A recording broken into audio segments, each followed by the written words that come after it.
नमस्ते बच्चों, कक्षा 10 विषय गणित और प्रश्नावली अपनी चल रही है 4.2। इसका एक भाग पहले कर चुके हैं, दूसरे भाग को हल करते हैं। तो दूसरे भाग में देखो चौथे क्वेश्चन से हल करना है कि दो क्रमागत धनात्मक पूर्णांक ज्ञात करने हैं। क्रमागत का अर्थ क्या होता है कि यदि पहले को अपने x मानते हैं तो जस्ट उसके आगे वाला x + 1 उसका क्या है, अगला है क्रमागत। उनके वर्गों का योग ये है कि पहले का वर्ग ये और दूसरे का वर्ग ये, इनका योग क्या है 365 है।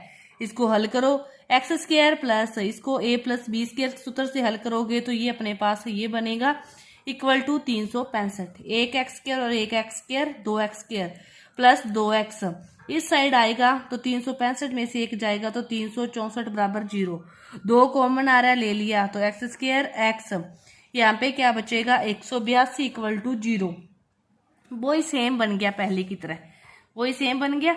तो इसको हल करोगे तो क्या आएगा 13 और 14 ही आएगा। भी पहले की तरह जब सेम ही बन गया, बस एक बात की है उसमें यहाँ पे प्लस था, यहाँ पे माइनस है, इसके टुकड़े वही होंगे। तो जल्दी से अपने कर लेते हैं। चलो अब टुकड़े क्या होंगे x²। अब क्या दोनों का क्या है, प्लस के 14x तो बड़ी संख्या प्लस की आएगी, छोटी माइनस की आएगी, 182 बराबर 0।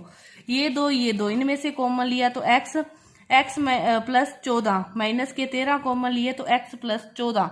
तो देखो क्या आएगा x - 13 और x + 14 = 0। तो x की वैल्यू क्या आएगी, 13 प्लस में आ जाएगी और 14 माइनस में अपने पास आ जाएगी। तो ये इस प्रकार आए हैं कि एक संख्या किसकी आई है, माइनस की और एक प्लस की। तो धनात्मक पूर्णांक है तो फिर क्या होंगे 13 और 14 दोनों प्लस के ही होंगे। जब इसने क्या कहा है कि ये धनात्मक पूर्णांक है तो 13 के जस्ट आगे क्या आता है 14 आता है, तो अपनी ये वाले लेंगे। तो इसके बाद देखो 5वां क्वेश्चन, एक समकोण त्रिभुज की ऊंचाई इसके आधार से 7 कम है और यदि कर्ण 13 सेंटीमीटर है। कर्ण कितनी है, 13 सेंटीमीटर है। समकोण त्रिभुज का सूत्र क्या होता है, पाइथागोरस प्रमेय लगती है। कर्ण स्क्वायर = आधार स्क्वायर प्लस लंब स्क्वायर। लंब स्क्वायर को ही क्या कहते हैं, ऊंचाई।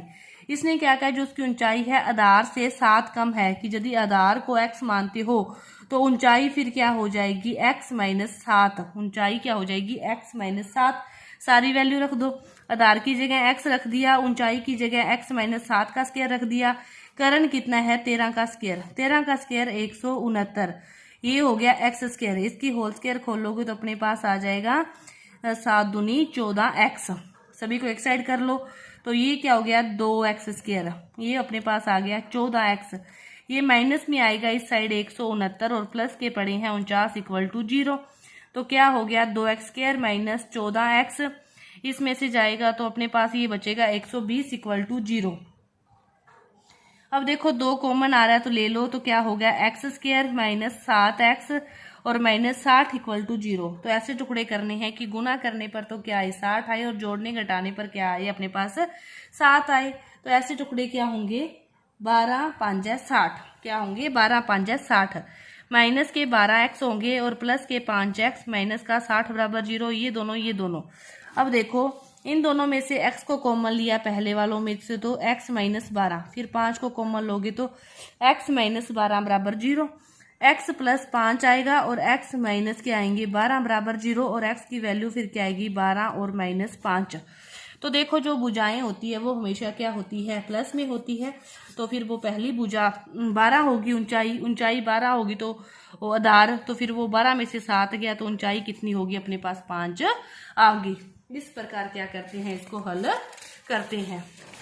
इसके बाद देखो इसका अपने पास क्वेश्चन नंबर छठा क्वेश्चन क्या दे रखा है कि एक कुटीर उद्योग एक दिन में कुछ बर्तनों का निर्माण करता है। एक विशेष दिन में प्रत्येक नग का निर्माण लागत है उस दिन के निर्माण किए गए बर्तनों की संख्या के दुगने से 3 अधिक। यदि उस दिन की लागत 90 रुपए थी तो बर्तन निर्मित करने की संख्या और प्रत्येक नग की लागत। अब देखो बर्तनों की संख्या अपने को नहीं पता तो बर्तनों की संख्या को क्या मान लिया, x मान लिया। इसने क्या कहा है कि उसकी जो लागत थी वो क्या थी, बर्तनों की संख्या के दुगने से 3 अधिक। जो लागत फिर क्या होगी 2 से 3 अधिक। और यदि उस दिन कुल निर्माण 90 रुपए था, कुल जो निर्माण हुआ वो कितना था 90 रुपए था, तो x बर्तन को उसकी लागत से गुना कर दिया, वो किसके बराबर है 90 के। उसको हल करना है बस और कुछ नहीं करना, अपने पास उत्तर आ जाएगा।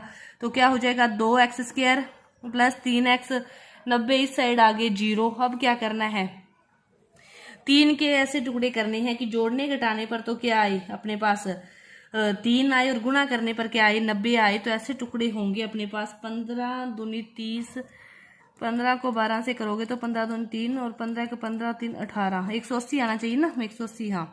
तो 2x² प्लस के 15x और माइनस के 12x और माइनस के 90 इक्वल टू 0। ये कट गए, इसमें से 2x कॉमन ले लिया, 2x कॉमन लेंगे और x अकेला x कॉमन लेंगे तो 2x प्लस 15, इसमें से कॉमन लेंगे अपने, क्या कॉमन आ जाएगा 2x आना चाहिए तो 6 कॉमन आएगा तो 2x प्लस 15 इक्वल टू 0। क्या बचा 2x प्लस 15 और क्या बचा x माइनस 6 इक्वल टू 0।